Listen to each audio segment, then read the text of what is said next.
ইয়াসিন ওয়াল কুরআনিল হাকীম ইন্নাকা লামিনাল মুরসালিন।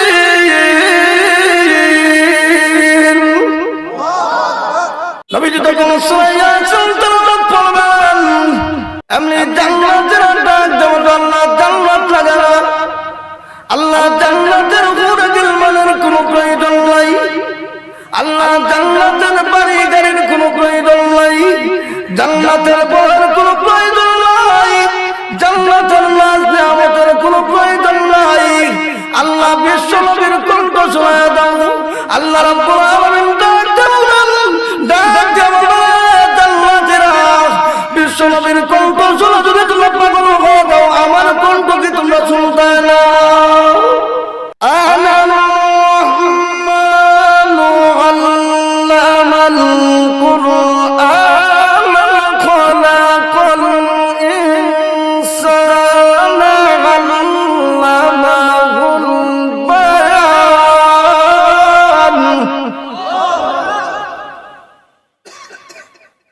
সমস্ত জান্নাতীরা অজ্ঞান হয়ে যাবে, পাগল হয়ে যাবে। ওগো প্রভু, দাউদ আলাইহিস সালামকে যে পরিমাণ কণ্ঠস্বর দান করেছেন, আর চাইতে কোটি কোটি গুণ কণ্ঠস্বর বিশ্ব নবীকে দান করেছেন। ওগো নবীজি,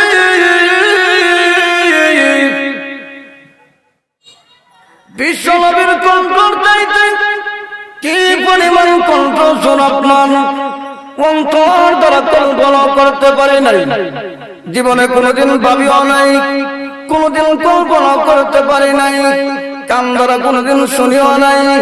আল্লাহ এত সুন্দর কণ্ঠ জিন্দেগানিতে শুনি নাই। আল্লাহ রাব্বুল আলামিন ডাক দিলেন, হে জান্নাতি মুমিন বান্দা আর বান্দিরা, জীবন ভর আমাকে না দেখে, আমাকে না দেখে আমার ইবাদত বندگی করেছো, আমাকে দেখো নাই। আমি আল্লাহ ওয়াদা করেছিলাম জান্নাতুল মজিদ মাঠের মধ্যে তোমাদের সঙ্গে মুলাকাত করব।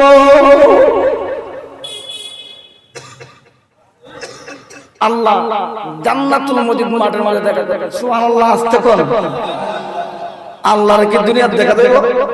এই চোর মুসলকে দেখা যাবে না, নবীরে দেখা যাবে, আল্লাহরে এই চোখই নাই। জান্নাতুল মজিদ মাঠের মধ্যে আল্লাহ এইরকম সেদিন চোখ বানায় দিবেন, জান্নাতি চোখ তো বুঝে নেই, এটা কি দুনিয়ার চোখ? আল্লাহ রাব্বুল আলামিন সেদিন জান্নাতের চোখের পাওয়ার আরো বাড়ায় দিবেন। আর জান্নাতুল মজিদ মাঠের মধ্যে আল্লাহ উপস্থিত হয়ে বলবেন, ফেরেশতারা রে,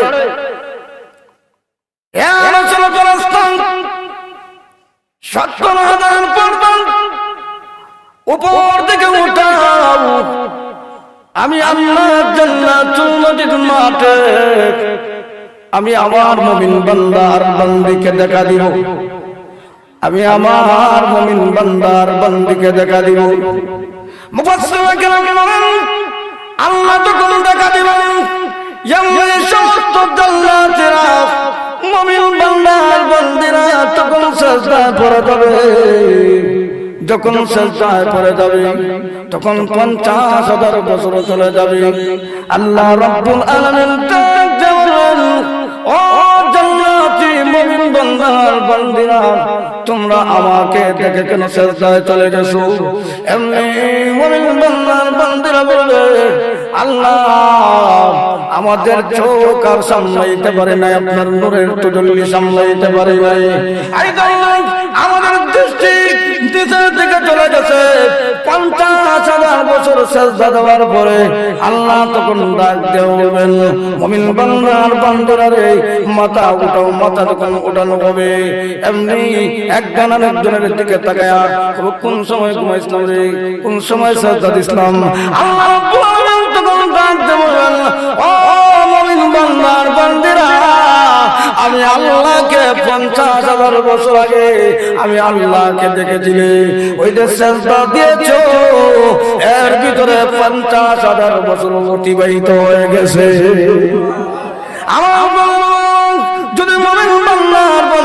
পারেন তাহলে আল্লাহ রাব্বুল আলামিন জান্নাতুল মদিনা মাঠের মধ্যে জায়গা করবেন। আরেকটা লেখছেন, আরেকটা ব্যাখ্যা হলো আমরা যখন দুনিয়া থেকে বিদায় নিয়ে যাব, বিদায় নিয়ে যাওয়ার সময় এমত অবস্থায় শয়তান আসবে ঈমান নিয়ে যাওয়ার জন্য।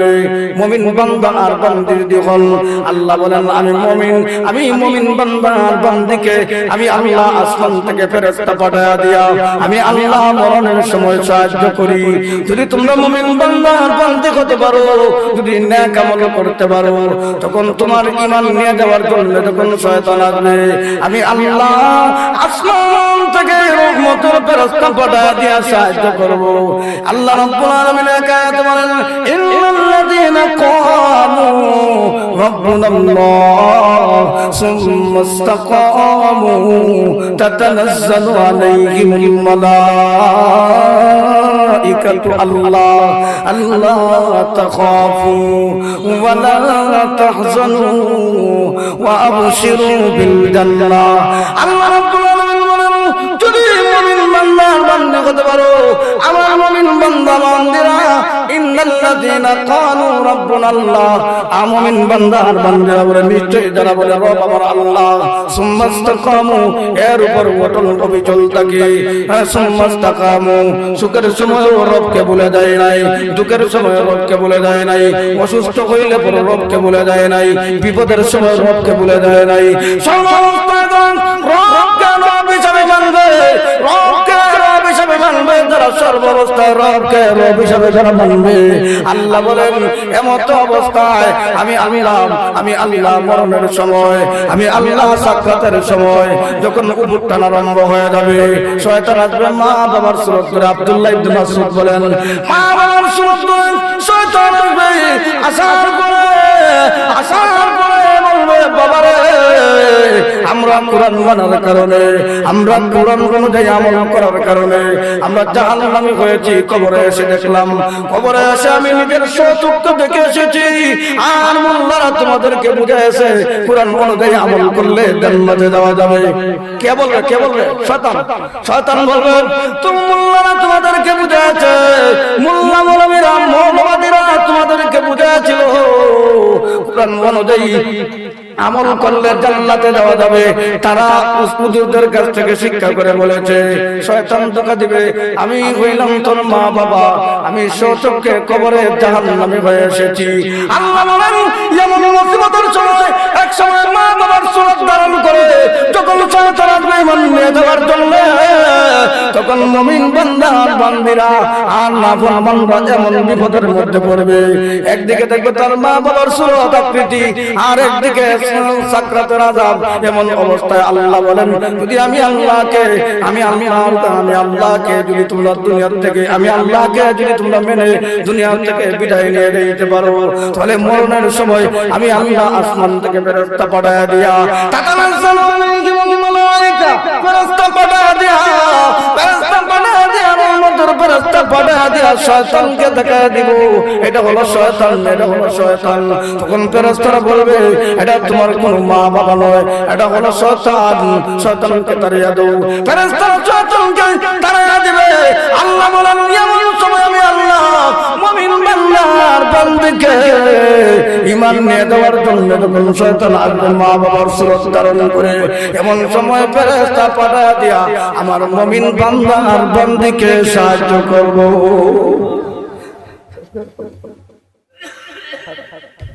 আমার প্রাণের বাবা আমার কিশোর আমাদের সামনে কবর হলো আখিরাতের গাটি, প্রথম গাটি আখিরাতের গাটি। কারো জন্য কবর হবে জান্নাতের বাগান, কারো জন্য হবে জাহান্নামের গর্ত।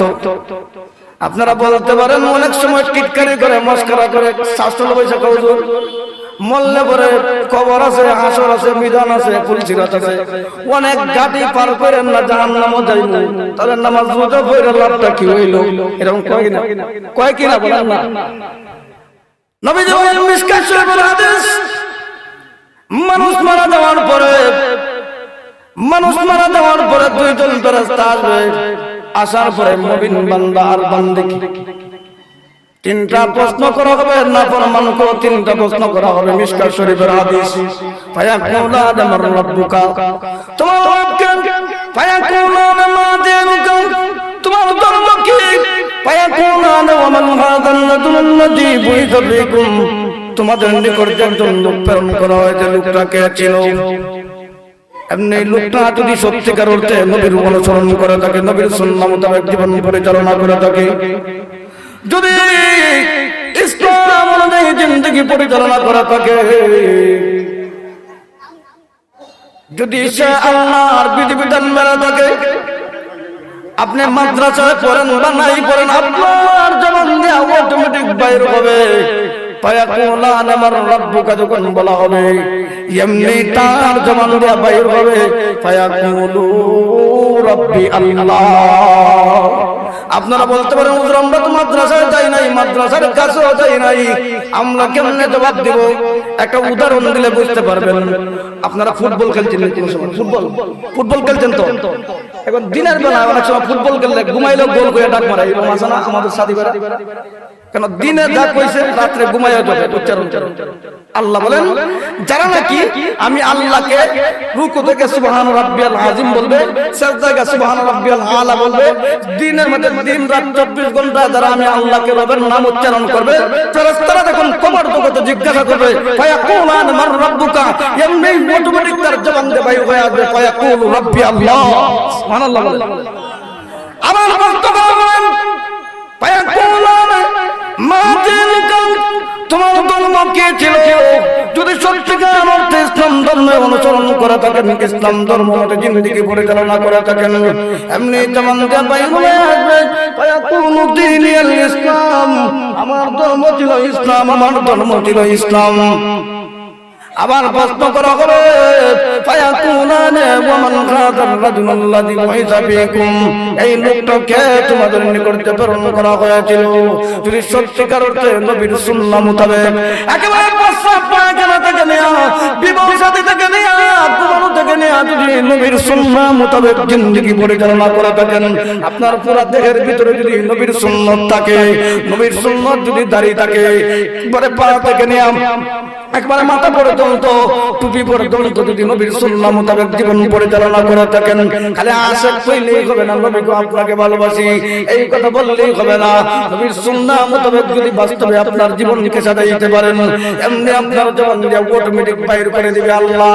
এমনি বলবে ফায়াকুলু মুহাম্মাদুর রাসূলুল্লাহ সাল্লাল্লাহু আলাইহি ওয়াসাল্লাম ফালানুহিয়ান্নাহু হায়াতান তাইয়্যিবা। আল্লাহ রাব্বুল আলামিন বলেন আমি আল্লাহ মুমিন ব্যক্তিদেরকে দুনিয়াতে, আমি আল্লাহ মুমিন ব্যক্তিদেরকে পবিত্র জীবন দান করি।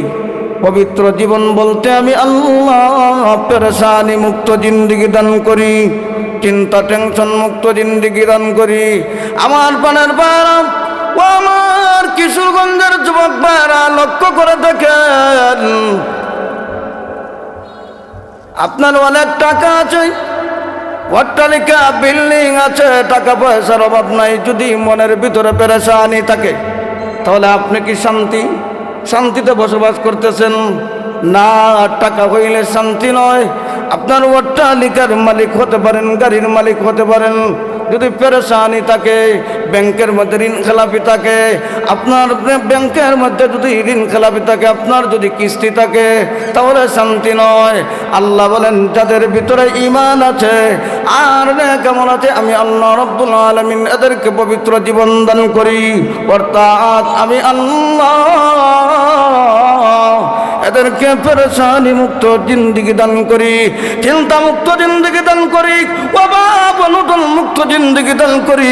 আমি আল্লাহ আসমান থেকে সরাসরি রিজিকের ব্যবস্থা করে দেই।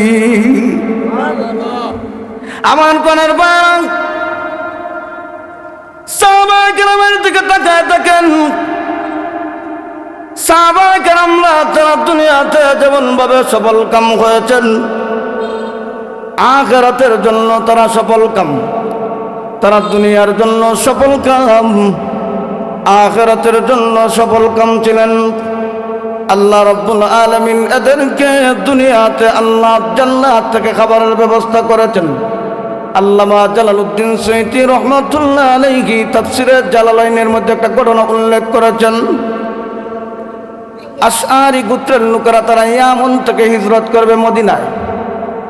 মদিনায় নবীজির সঙ্গে সাক্ষাৎ করবে। তৎকালীন জামানায় গুঁড়ো ছিল না, গাড়িও ছিল না, বিমানও ছিল না, পয়দল তারা হিজরত করবে। শুকনা খাবার যখন তারা সংগ্রহ করে নিয়েছে আর কিছু পানি যখন সংগ্রহ করে নিয়েছে, তারা রওনা দিয়েছে। প্রতিমধ্যে যাওয়ার পরে অর্ধেক রাস্তায় যাওয়ার পরে তাদের খাদ্য শেষ হয়ে গেছে, পানিও শেষ হয়ে গেছে। তারা একজন সাহাবীকে নির্ধারণ করে মদিনায় পাঠাচ্ছে নবীজির কাছ থেকে খাবার আনার জন্য। তারা সেখানে তাবু গেড়ে ইয়ামান আর মদিনার মধ্যবর্তী জায়গা তারা তাবু গাড়বে, সেখানে তারা রাত্রি যাপন করবে। এমত অবস্থায় খাবার নাই, খাবার কোথায় থেকে পাবে? তারা একজন সাহাবীকে পরামর্শ করে মদিনায় পাঠাইছে নবীজির কাছ থেকে খাবার আনার জন্য। ওই সাহাবী সকালবেলা গিয়া দেখেন নবীজি সূরা হুদের আয়াত তেলাওয়াত করতেছেন। ওয়া মা মিন দাব্বাতিন ফিল আরদি ইল্লা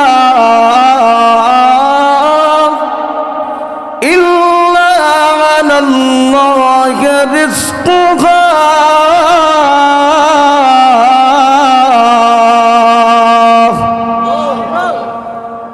এমনি ওই সাহাবী দূর দিয়েছেন ওনার গোত্রের নিকট গিয়া বলতেছেন, আশআরি গোত্রের লোকেরা আল্লাহর পক্ষ থেকে সাহায্য আসতেছে, আল্লাহর পক্ষ থেকে সাহায্য আসতেছে। তারা ভাবতে লাগলো নবীজি মনে হয় খাবার পাঠাবেন। হঠাৎ করে দেখা যায় জান্নাত থেকে জান্নাতের বড় বড় ডেকসে নিয়ে জান্নাতের রুটি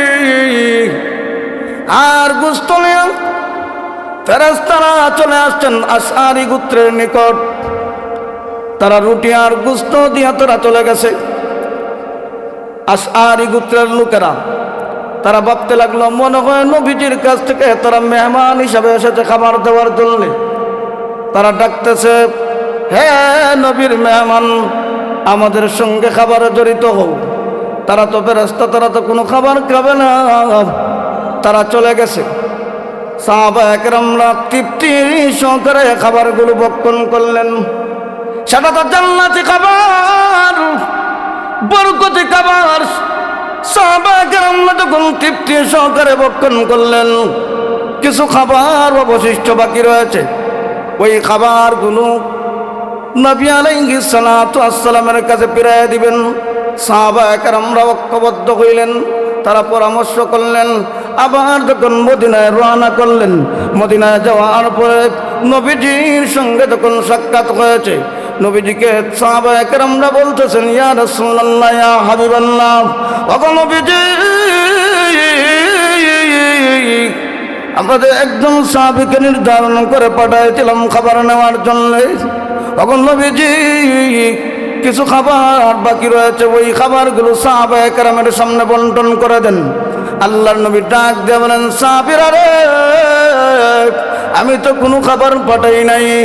এমনি সাহাবায়ে কেরামরা ডাক দিয়ে বলেন, ইয়া রাসূলুল্লাহ, ইয়া হাবিবাল্লাহ,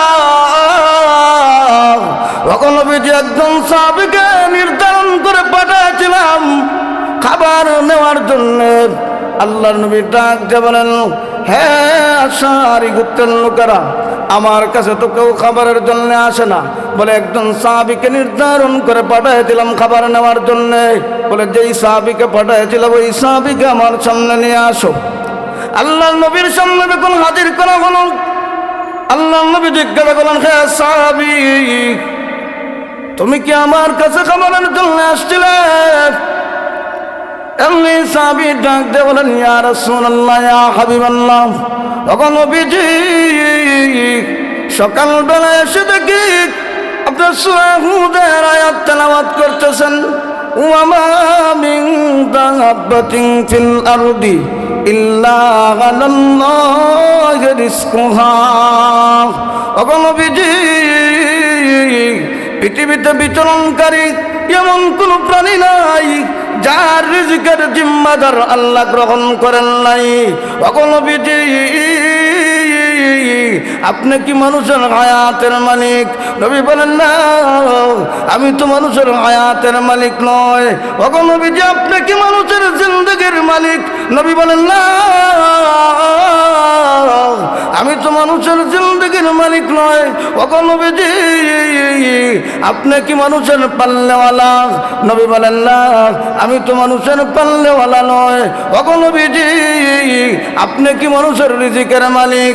নবী বলেন না, আমি তো মানুষের রিজিকের মালিক নয়। ওগো নবীজি, আপনি যদি মানুষের হায়াত এবং জিন্দেগির মালিক না হয়ে থাকেন, আপনি যদি মানুষের পাল্লেওয়ালা না হয়ে থাকেন, আপনি যদি মানুষের রিজিকের মালিক না হয়ে থাকেন, আপনার কাছে কেন খাবার চাবো? আমাদের রিজিকের মালিক তো একমাত্র মহান আল্লাহ। আমার প্রাণের বান মুফাসসিরিনে কেরাম তাফসীর করেছেন, আল্লাহ যে বলেছেন দাব্বা, এর তাফসীর করেছেন রাইসুল মুফাসসির আব্দুল্লাহ ইবনে আব্বাস, হাসান বসরি, সুফিয়ান সাউরি, মুজাহিদ রহমতুল্লাহ আলাইহি। আর দাব্বার তাফসীর হলো ওই সাহাবী নবীজিকে বলতেছেন, ওগো নবীজি, আল্লাহ যদি পানির নিচে মাছকে যদি আল্লাহ যথা সময়ে খাবার পৌঁছাইতে পারে, আল্লাহ যদি জঙ্গলের হিংস্র প্রাণীকে যথা সময়ে খাবার খাওয়াইতে পারে, আল্লাহ যদি গর্তের পিপিলিকাকে যথা সময়ে খাবার খাওয়াইতে পারে, ভক্ষণ করাইতে পারে, আমরা তো আশরাফুল মাখলুকাত, অবশ্যই আল্লাহ আমাদের জন্য রিজিকের ব্যবস্থা করবে। আল্লাহর নবী ডাক দেন, সাবিরা রে, ওই সাবির ইয়াকিন আল্লাহর কালামের প্রতি হওয়ার কারণে মহান আল্লাহ জান্নাত থেকে জান্নাতের নান, রুটি আর গোশত তোমাদের নিকট পৌঁছায়া দিয়েছে। আমার প্রাণের বায়রা ও আমার কিশোরগঞ্জের যুবক বায়রা, লক্ষ্য করে দেখেন, ওই রুজি এই রিজিকের জন্য আমরা পেরেশান। আমরা মনে করি ব্যবসা আমাকে পালে, চাকরি আমাকে পালে, কৃষি আমাকে পালে, এই জন্য আমরা দুনিয়ার মোহব্বত ঢুকায় ফেলেছি রুজির জন্যে। আল্লাহ বলেন, বান্দা, যদি তুমি নেক আমল করো, আমি আল্লাহ তোমার যে কোনো মাধ্যমে, যে কোনো রুজির মাধ্যমে আমি আল্লাহ আসমান থেকে রিজিক বৃদ্ধি করে দিব। খালি রিজিক থাকলেই শান্তি, টাকা পয়সা থাকলেই শান্তি? কথা বলেন না। বিল্ডিংয়ের মালিক হলে শান্তি? বড় লোক জানা বেশি, এদের ঋণ খেলাপি তত বেশি, ব্যাংকের মধ্যে ঋণ খেলাপি বেশি। দেখবেন একটা অটোর ড্রাইভার সারাদিন 500-600 টাকা রুজি করে যখন বাসায় আসে, আসার পরে শান্তি মতে ঘুমায়। আর যারা কিস্তি আছে, এখন তো আল্লাহর রহমতে গ্রামে এখন যে সব জায়গায় কিস্তি আর কিস্তির আর অভাব নাই। কথা বলেন না। আলি কিস্তি, সুদে 6 লাভ, আমাদের দেশ 6 লাভ হয়ে গেছে। এটা কিয়ামতের আলাম। আমার দলের লক্ষ্য করে দেখেন, আব্দুল্লাহ ইবনে মাসউদ রাদিয়াল্লাহু তাআলা আনহু, নবীর একজন প্রসিদ্ধ সাহাবী, আব্দুল্লাহ ইবনে মাসউদ রাদিয়াল্লাহু তাআলা আনহু, ওনার থেকে অনেক হাদিস রওয়ায়াত হয়েছে। আব্দুল্লাহ ইবনে মাসউদ রাদিয়াল্লাহু তাআলা আনহুর 9টা মেয়ে ছিল, কোনো ছেলে নাই, 9টা মেয়ে ছিল। তিনি যখন দুনিয়ার থেকে বিদায় নিয়ে যাবেন মরণাপন্ন অবস্থায়, অবুটান আরম্ভ হয়ে গেছে, সাকরাত আরম্ভ হয়ে গেছে, কোনো জায়গায় বলে দম টান আরম্ভ হয়ে গেছে। এমন অবস্থায় খলিফাতুল মুসলিমিন আমিরুল মুমিনিন উসমান রাদিয়াল্লাহু তাআলা আনহু ছিলেন খলিফা। খলিফাতুল মুসলিমিন আমিরুল মুমিনিন উসমান রাদিয়াল্লাহু তাআলা আনহু আব্দুল্লাহ ইবনে মাসউদের বাড়িতে গেলেন, গিয়ে বললেন, আব্দুল্লাহ ইবনে মাসউদ, তোমার তো ছেলে নাই, তোমার 9টা মেয়ে, তোমার স্ত্রী বিধবা হয়ে যাবে, তুমি অল্প কিছুক্ষণের মধ্যে দুনিয়ার থেকে বিদায় নিয়ে যাবে। আমি যেহেতু খলিফা, আমার কাছে কিছু খাবার চাও, খাবার বরাদ্দ হয়ে যাবে সরকারি কোষাগার থেকে।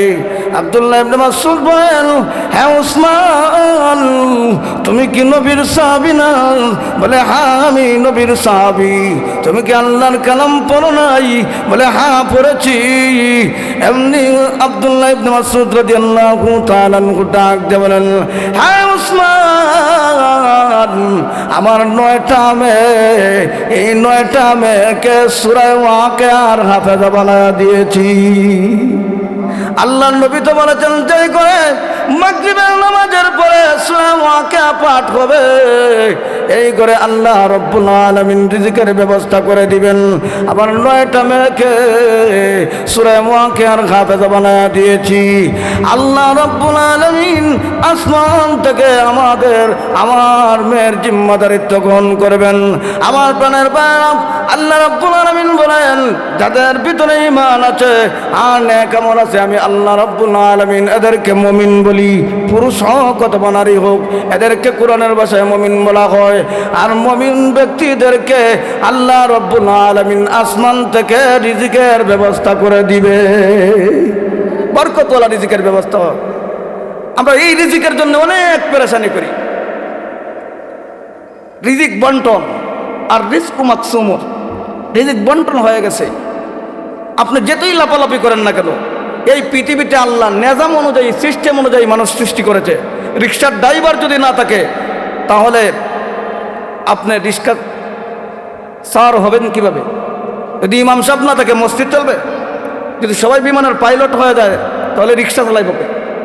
আল্লাহ বলেন, পৃথিবীতে আমি নিজাম অনুযায়ী, সিস্টেম অনুযায়ী বিভিন্ন স্তরে মানুষ বানাইছি। আর আমি আল্লাহ এই নেক আমল যারা করবে, আমি আল্লাহ জান্নাতের ভিতরে চিরস্থায়ী চির সুখের জায়গা আমি আল্লাহ বরাদ্দ রেখেছি। দুনিয়ার সবাই সফল কাম হতে পারবে না। সবাইকে যদি সফল কাম বানাইতে দুনিয়ার সিস্টেম নিজাম ঠিক থাকবে না। এই জন্যে যদি নেক আমল করতে পারেন, আল্লাহ বলেন মরণের পরে আমি আল্লাহ তোমার নেক আমলের কারণে জান্নাত তোমার জন্য বরাদ্দ রেখেছি। সুবহানাল্লাহ বলেন। আমার প্রাণের মুমিন বান্দার বান্দিকে আল্লাহ রাব্বুল আলামিন ওয়ালা নাজজিয়ান্নাহুম আজরাহুম বিআহসানি মা কানু ইয়ামালুন। আল্লাহ কি প্রতিদান দিবেন, কি প্রতিদান দেওয়া হবে? এই আয়াতের ব্যাখ্যায় মুফাসসিরিনে কেরাম বলেন, আল্লাহ রাব্বুল আলামিন মুমিন বান্দার বান্দিকে জান্নাতের মধ্যে সবচাইতে বড় নিয়ামত দান করবেন। সেই নিয়ামতটা কি? মুফাসসিরিনে কেরাম বলেন, আল্লাহ রাব্বুল আলামিন সমস্ত মুমিন বান্দার বান্দিকে জান্নাতুদ দারুস সালামে একত্রিত করবেন।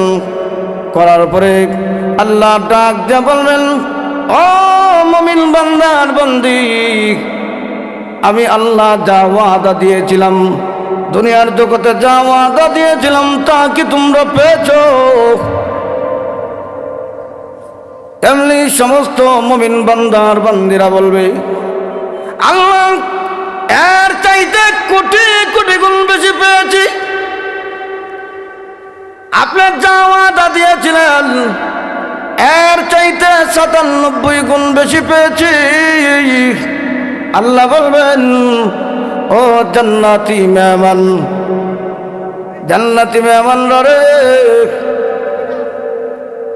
তোমরা শুধুমাত্র জান্নাতের আশায় কি তোমরা ইবাদত বندگی করেছো? তখন উলামায়ে কেরামরা ডাক দিয়ে বলবে, আল্লাহ জান্নাতের আশায় ইবাদত বندگی করি নাই। আল্লাহ যদি আপনার সাক্ষাৎ না পাই, মুলাকাত না পাই, তাহলে এমন জান্নাতের আমাদের দরকার নাই। আল্লাহ রাব্বুল আলামিন সমস্ত জান্নাতীদেরকে ডাক দেন, হে জান্নাতীরা, জান্নাতীরা রে, যতক্ষণ পর্যন্ত তোমরা মুখ দ্বারা স্বীকার করতে না, ততক্ষণ পর্যন্ত আমি আল্লাহ জান্নাতুল মজিদ মাঠের মধ্যে নিয়ামত দিব না। এমনি জান্নাতি বান্দারা কেউ কোরআন নিয়ে বসা থাকবে, মুফাসসিরিনে কেরাম কোরআন নিয়ে বসবেন। এমনি 28 নম্বর মাঝামাঝি জায়গায় গিয়া পাইবেন আল্লাহ জান্নাতের ভিতরে একটা কনফারেন্স করবেন। এই জান্নাতুল মসজিদ মাঠে একটা কনফারেন্স করবেন প্রত্যেক শুক্রবারে। আমি একজন আলেম ডাক দেওয়া বললাম, আপনি প্রত্যেক শুক্রবারে 6,666 তলার উপরে জান্নাতুল মসজিদ মাঠের মধ্যে আপনি একটা কনফারেন্স করবেন। সেখানে সভাপতি থাকবেন আপনি, আর আমাদের নবী থাকবেন প্রধান অতিথি, আর দাউদ আলাইহিস সালাতু ওয়াস সালাম থাকবেন বিশেষ অতিথি। আল্লাহ কনফারেন্সের ব্যবস্থা করবেন। আল্লাহ রাব্বুল আলামিন বলবেন, ও জান্নাতি মুমিন বান্দা আর বান্দিরা শুনো, আগামী শুক্রবারে আসবা জান্নাতুদ দারুস সালাম থেকে সরাসরি 6,666 তলার উপরে নিয়ে যাব। সেখানে একটা মাঠ থাকবে, এই মাঠের নাম কেউ বলেছেন জান্নাতুল মসজিদ, কেউ বলেছেন জান্নাতুল নদীর। এই মাঠটা কত বড় হবে? মুফাসসিরে কেরাম বলেন এই মাঠটা এত বিশাল থাকবে, তাম পৃথিবী যদি ওই মাঠের মধ্যে রেখে দেওয়া হয় তাম পৃথিবী দেখা যাবে না, তাম পৃথিবী দেখা যাবে না। এই মাঠটা এত বিশাল থাকবে। ওই মাঠের মধ্যে দাউদ আলাইহিস সালাতু ওয়াস সালাম থাকবেন বিশেষ অতিথি। একেবারে কিয়ামতের আগ পর্যন্ত যত মানুষ জান্নাতীরা হবে সমস্ত মানুষরা সেখানে উপস্থিত থাকবে। এক একটা সিংহাসন দেখা দেওয়া হবে। এই সিংহাসন কি আমাদের দেশের সিংহাসন? কথা বলেন না, কথা বলেন। যে আমি যে কুরসি বা আরবিতে হয় কুরসি, এই কুরসির মধ্যে বসছি, এইরকম চেয়ার থাকবে। আল্লাহ মুফাসসিরিনে কেরাম বলেন যে যার যেই পরিমাণ নেক আমল থাকবে এই পরিমাণ তাদের সিংহাসন থাকবে। সুবহানাল্লাহ বলেন। সেখানে টাকার বাহাদুরি চলবে না। ময়রা দেখেন মার্কিন কাপড় ছাড়া আর কিছুই নাই, একবারে তাগাটা পর্যন্ত খুলে রেখে দেয়। কথা বলেন ঠিক কিনা? টাকার সম্মান দুনিয়াতে, পদের সম্মান দুনিয়াতে, বংশের সম্মান দুনিয়াতে, আর ময়রা গেলে নেক আমলের সম্মান। কথা বলেন না আমার প্রাণের মানুষ। ওই জান্নাতুল মসজিদ মাঠের মধ্যে, জান্নাতুল মসজিদ মাঠের মধ্যে কিয়ামতের আগ পর্যন্ত যত মানুষ দুনিয়াতে আগমন করবে জান্নাতি হবে, নেক আমল করবে আর জান্নাতি হবে। সেখানে যারা জান্নাতি হবেন আল্লাহ রাব্বুল আলামিন ওই জান্নাতুল মসজিদ মাঠের মধ্যে প্রত্যেকের নামে নামে চেয়ার থাকবে, কুরসি থাকবে, সিংহাসন থাকবে। ওই মাঠের মধ্যে আল্লাহ রাব্বুল আলামিন কনফারেন্সের ব্যবস্থা করবেন। আল্লাহ রাব্বুল আলামিন ডাক দিয়ে বলবেন, ও জান্নাতি মেহমানরা, তোমরা কি আরাম আয়াস বুক বিলাস করতেছো? বলে আল্লাহ করতেছি। আল্লাহ তখন আরশের ফেরেশতাদেরকে ডাক দিয়া বলবেন, ও আরশের ফেরেশতারা, তোমরা আরশ থেকে একটা মৃদু বাতাস ছেড়ে দাও, আরশ থেকে একটা মৃদু বাতাস ছেড়ে দাও। এই বাতাসটা যখন ছেড়ে দেওয়া হবে তখন সময় ওই কনফারেন্সের মধ্যে মেশকে আম্বরের গান বাহির হতে লাগবে। এমন অবস্থান আল্লাহ রাব্বুল আলামিন ডাক দিয়ে বলবেন, হ্যাঁ দাউদ, তোমার মধুর কণ্ঠ শুনে, তোমার মধুর ভাষা শুনে জগতের বাঘ ভাল্লুক পর্যন্ত উপস্থিত হতো, এমনকি সমুদ্রের মাছ পর্যন্ত উপস্থিত হতো। ও দাউদ, আকাশের পাখিরা পর্যন্ত তোমার জবুর তেলাওয়াত শোনার জন্য উপস্থিত হতো।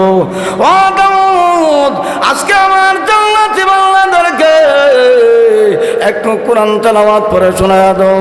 দাউদ আলাইহিস সালাতু ওয়াস সালাম ডাক দিলেন, প্রভু আপনি তো আমার প্রতি কোরআন নাজিল করেন নাই, আপনি তো আমার প্রতি জবুর কিতাব নাজিল করেছেন, আমি কেমনে কোরআন পড়ে শোনাবো? আল্লাহ রাব্বুল আলামিন তখন ডাক দিলেন, হ্যাঁ দাউদ, আমি আল্লাহ এই মুহূর্তে গোটা 30 পারা কালামের হাফেজ বানায়া দিলাম। দাউদ আলাইহিস সালাম বলবেন, আল্লাহ কোন সূরা তেলাওয়াত পড়ে শোনাবো? আল্লাহ ডাক দিয়ে বলবেন, ও দাউদ, সূরা তাহা তেলাওয়াত পড়ে শোনায়া দাও। দাউদ আলাইহিস সালামের কণ্ঠ কি পরিমাণ দুনিয়াতে যখন তিনি জবুর কিতাব তেলাওয়াত করেছেন, আকাশের পাখিরা পর্যন্ত নেমে জবুর কিতাব শুনতো। মুফাসসিরুন কেরাম বলেন, দাউদ আলাইহিস সালামকে আল্লাহ আমাদের নবী ব্যতীত কিয়ামতের আগ পর্যন্ত যত নবী রাসূল আল্লাহ দুনিয়াতে প্রেরণ করেছেন, এর চাইতে কণ্ঠ আর কোন নবীকে আল্লাহ দেন নাই। দাউদ আলাইহিস সালাম যখন জবুর কিতাব তেলাওয়াত করতেন, তখন ওনার কণ্ঠ দিয়া ৮০,০০০ প্রকারের সুর বাহির হয়ে আসতো। কয় হাজার? ৮০,০০০। দাউদ আলাইহিস সালাম ওই কনফারেন্সে, সেখানে কিন্তু সব জান্নাতীরা, মুমিন বান্দারা, যারা খালি গুরু খাওয়া মুসলমানেরা না, যারা ঈমান আনছে আবার নেক আমল করছে, ঈমান আনছে নেক আমল করছে, নেক আমল নাই খালি ঈমানদার হইলে জান্নাতে যাওয়া যাবে সরাসরি। নাজ্জুল্লাহ বুড়া আমার কথা বুঝেন তো আপনারা? সাব তখন আল্লাহ দাউদ আলাইহিস সালামকে বলবেন, দাউদ তেলাওয়াত কর, সূরা তাহা পড়ে শোনাও। তিনি সূরা তাহা পড়বেন। তাহা মা আনজালনা আলাইকাল কুরআনা লিতাশকা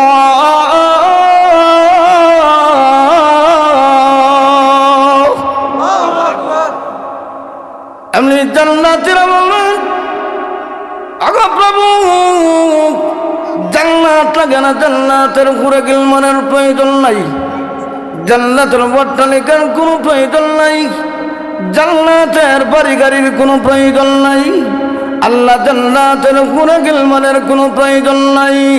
প্রভু গো, জান্নাতে যা আরাম আয়েশ বুক বিলাস করেছি, এর চাইতে কোটি কোটি গুণ কণ্ঠ দাউদ আলাইহিস সালামকে দিয়েছেন। ওগো প্রভু, দাউদ আলাইহিস সালামের কণ্ঠের মধ্যে আমাদের আনন্দ রয়েছে, আমাদের তৃপ্ততা রয়েছে। ওগো প্রভু, খাবারের চাইতে এর চাইতে বড় স্বাদ দাউদ আলাইহিস সালামের কণ্ঠের মধ্যে রয়েছে। আল্লাহ জান্নাত লাগে না, জান্নাতের ঘুরে গেলমানের কোনো প্রয়োজন নাই। আল্লাহ দাউদ আলাইহিস সালামের কণ্ঠ শোনায়া দাও।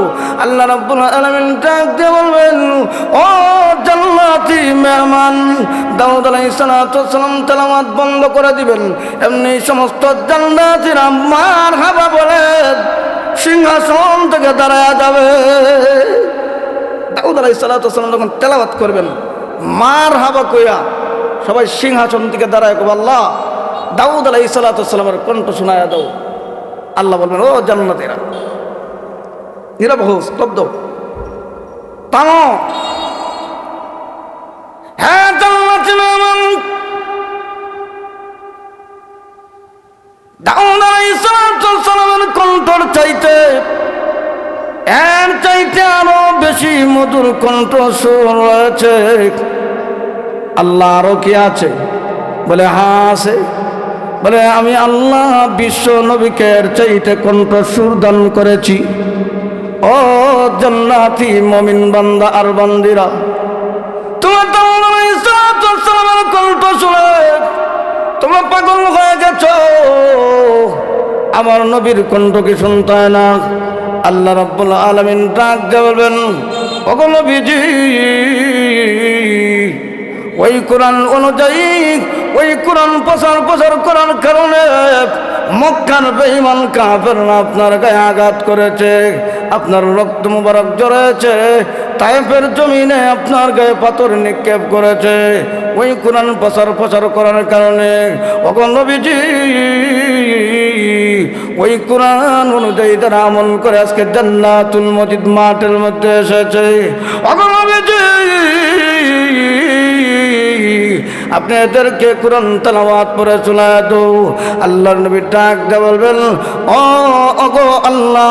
আল্লাহর নবী ডাক দিয়ে বলবেন, ওগো প্রভু, ও বন্ধু কোন সূরা তেলাওয়াত পড়ব? আল্লাহ রাব্বুল আলামিন ডাক দিয়ে বলবেন, ওগো নবীজি, ওগো আমার প্রিয় হাবিব, সূরা ইয়াসিন তেলাওয়াত পড়ে শোনায় দাও। আল্লাহর নবীর কণ্ঠ কি নবীর দাউদ আলাইহিস সালামের চাইতে কম না বেশি? কথা বলেন না। আল্লাহ বলেন ইন্না আ'তাইনা কাল কাউসার। এই আয়াতের ব্যাখ্যায় মুফাসসিরিনে কেরাম ৮০টা অর্থ লিখছেন, কেউ লিখছেন ৪০টা, কেউ লিখছেন ৪৫টা। এর অর্থ হচ্ছে এই আয়াত